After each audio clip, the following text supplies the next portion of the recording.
ayah mendiang Nofriansyah Yosua Huta Barat alias Brigadir J, Samuel Huta Barat, menilai masih ada rahasia yang disembunyikan terdakwa Ferdi Sambo. Samuel meyakini kasus pelecehan seksual yang dituding dilakukan anaknya pada istri Ferdi Sambo, Putri Chandrawati, hanya pengalihan isu semata. Menurut Samuel, ada masalah yang lebih penting yang berusaha ditutupi Ferdi Sambo dengan cara mengangkat motif tersebut. Brigadir J dituduh melakukan kekerasan seksual dan ruda paksa pada Putri Chandrawati di Magelang pada Kamis 7 Juli 2022. Insiden tersebut kemudian diklaim sebagai motif pembunuhan Brigadir J yang diduga dilakukan Ferdi Sambo sehari setelahnya. Namun Samuel saat ditemui di rumahnya di Jambi mencium adanya motif lain yang disengaja disembunyikan pihak Ferdi Sambo.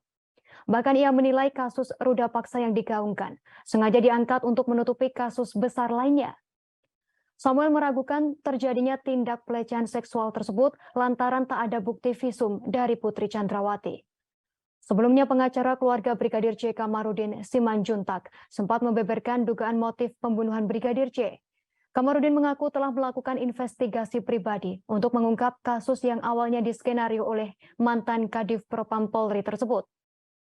Berangkat dari penuturan sejumlah informan di internal Polri dan intelijen, Kamarudin mendapatkan beberapa temuan.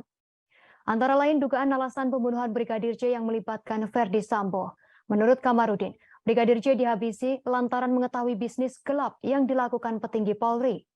Disinyalir bisnis tersebut berkaitan dengan diagram konsorsium 303 Kaisar Sambo yang sempat viral dan beredar di media sosial. Namun lagi-lagi Kamarudin tak bisa memberikan bukti atas ucapannya tersebut, lantaran mendapat informasi dari pihak yang meminta identitasnya dirahasiakan. Sementara itu, pakar hukum pidana Abdul Fikar Hajar menyaksikan adanya motif terkait pelecehan seksual dalam kasus pembunuhan Nofriansyah Yosua Huta Barat alias Brigadir J. Abdul menilai terdakwa Ferdi Sambo melakukan pembunuhan pada sang ajudan lantaran gelap mata. Ia diduga tak terima setelah mendengar pengakuan Putri Chandrawati yang diduga berbohong.